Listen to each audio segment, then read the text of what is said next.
Welcome back. Illiteracy NGO is using social employment to tackle both illiteracy and unemployment. Basically, social employment recognizes that there's no shortage of work to be done to address the social, economic and environmental challenges in the country. It also acknowledges that markets alone cannot create enough jobs. Nal'ibali, South Africa's Reading for Enjoyment campaign, is one of the 28 organizations helping to roll out this type of job creation. It's recently taken on 1,000 new employees through this opportunity. Of course, employing people at scale is not without its challenges, but when it comes to the greater good of the organization and the country, it's a worthwhile endeavor. For more on this now, we're joined by Nal'ibali's Chief Financial Officer, Salim Mukadem. Salim, thank you so much for your time this morning. Very good morning to you. Let's talk a little bit and really expound further on the notion of social employment.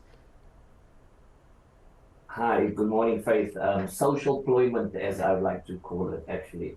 Yes, it's this idea of trying to garner support in the communities to tackle social issues, and it's not necessarily the capitalism for profit model. So with the social employment tries to address fixing problems in our communities and challenges that we face by creating employment opportunities to address those very specific issues, from areas of literacy to gender-based violence to greening the environment, etc. Yeah, but perhaps it's more of a strategic mechanism of being able to reconscientize communities with the responsibility of being able to do right. On the other side of it, many would say, Salim, that communities in this country, because of the ongoing crime, corruption, social ills, gender-based violence and femicide, a lot of them have reached problem fatigue. So then how do we encourage and foster, social employment on the other side within the very same communities which sometimes suffer from problem fatigue? No, you're right. So look, so the idea of the social employment fund is to address the solutions. And we're doing it through implementation partners, Nal'ibali being one of them. So, the problem fatigue exists, but you have so many organizations who actually do work and have individuals mobilized in those areas trying to tackle the issues. So the trust exists between the NGOs who operate on the ground and the individuals and the communities that they're trying to assist. And each one of these SIPs are specialists in their areas, and they've been doing work in the communities for decades. So the trust exists. So it's not a case of participants trying to, or communities that, depending directly on the government to, tell them what their problems are.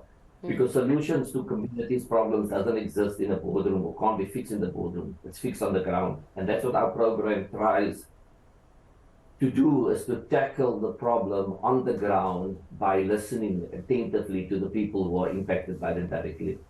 Yeah.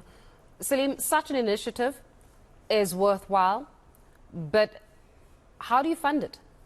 Where do you pull on from a resourcing perspective? Yeah, so look, so we apply to the Social Employment Fund, which is one of the vehicles that is being used in the Presidential Employment Stimulus Program. The process is really rigorous. There are some very strict criteria. There's a lot of hoops that need to be jumped through to make sure that we as an implementation partner can participate, and more importantly, that we can deliver on the programs that we designed. So a lot of our funding for this initiative, actually all funding, comes from the Social Employment Fund that's being administered by the Industrial Development Corporation. And for us, we saw this as an opportunity, to take a small amount of budget that we have in our budget for our strategic purposes, and then to contribute to the schools as well. And the beauty of this program is that 80% of the funds that we receive do go to wages directly paid by the INC to our participants.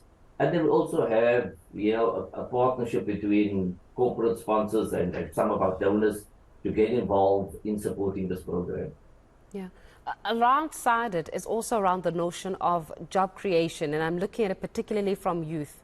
We've got about 70% of young people in this country, Salim, that are sitting at home unemployed, and many of whom also have got degrees. So you can imagine how much fatigue they're facing, as well as a lot of despondency. How then do we start championing sustainable job creation, even if it's conversations and conversations around access of job creation, especially when it comes to young people through such initiatives? Yeah, so look, so for us, the idea of the social employment is this notion of, teaching someone how to fish as opposed to giving them a fish. So part of us, what we do, and other SIPs as well, is to look at the benefits of a program of this nature. How do you give someone employment, even if it is only temporary, and at minimum wage in some cases?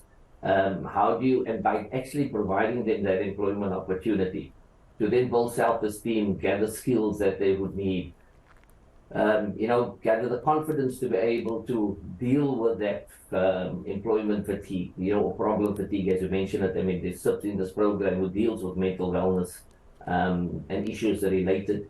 And it's for us to, you have to try something. You cannot not try something and throw stones. So with this initiative, it's about creating that employment, and it's SIPs that covers a whole range of activities across the country. Yeah, it really is, as I said, highly, highly, highly commendable. And I do know that it almost feels as though South African society has reached a point of absolute fatigue. How then do we start encouraging other NGOs to do likewise and take on this route of social employment, as you've said? Look, so one of the things that this program tries to do is to foster a network of the SIPs, the strategic implementation partners, of which we are one. And that's being managed by the Western Cape Economic Development Partnership. And getting those groups together to then share in the challenges and the success stories, and more importantly, the impact stories that is coming from the ground. And we've got to climb the highest mountain and shout with the loudest loudspeaker the benefit and share that with everybody else, so that the proof is in the pudding. So it's not just about giving somebody a job. It's the fact that somebody goes home and there's a family that they support, and a community that they participate in, and an economy that they need to thrive in. And in time, you hope all of our participants and of the other SIPs who participate in this program then become ambassadors for the program. And then the more success there is, hopefully, we get corporates on board. And this notion of social employment, as I like to call it, which is this blend of social employment that has social impact, becomes a mainstay of how we look at providing relief and creating wealth for those who don't have. In terms of just being able to sustain this kind of a program, Salim, it's good that government has gone through the Social Employment Fund, has been able to allocate some funds towards the sustainability of it. But almost we need a multiplier effect if we were truly to curb the unemployment rate that South Africans are sitting with right now, and to make a tangible difference and a ripple effect. Private sector partnership, how are we faring in being able to even hone in from that perspective? Because listen, it's going to take a village. If we're truly going to turn around the trajectory of South Africa in being able to create employment opportunities and get away from that godforsaken 40% plus mark of unemployment in this country, it's going to take a whole village. How are we looking from a private sector appetite? Yeah. So look, so my idea is that the private sector most probably will come on board once we as SIPs can demonstrate success of this program. It is a pilot project. We're all pioneers. We are growing and learning as we executing our programs each day. We've only been a couple of months into it. And I guess in time, how well we gather the data to show impact, and how we learn, and how do we adapt, and how do we try to get more bang for our buck and share these stories. This was probably how we will get private partnerships on board. And look, I mean, within government, within the EDP, within SEF, within these communities, the IDCs, we all have relationships and networks that we need to eventually tap into, and all it takes is for that one big corporate to buy into this. I mean, during COVID, we saw how generous the public and corporates were in coming to assistance for people in need. And I see there's no difference in this, for somebody who's really vested in wanting to see South Africa and South Africans thrive. they would be part of this vehicle going forward, I believe.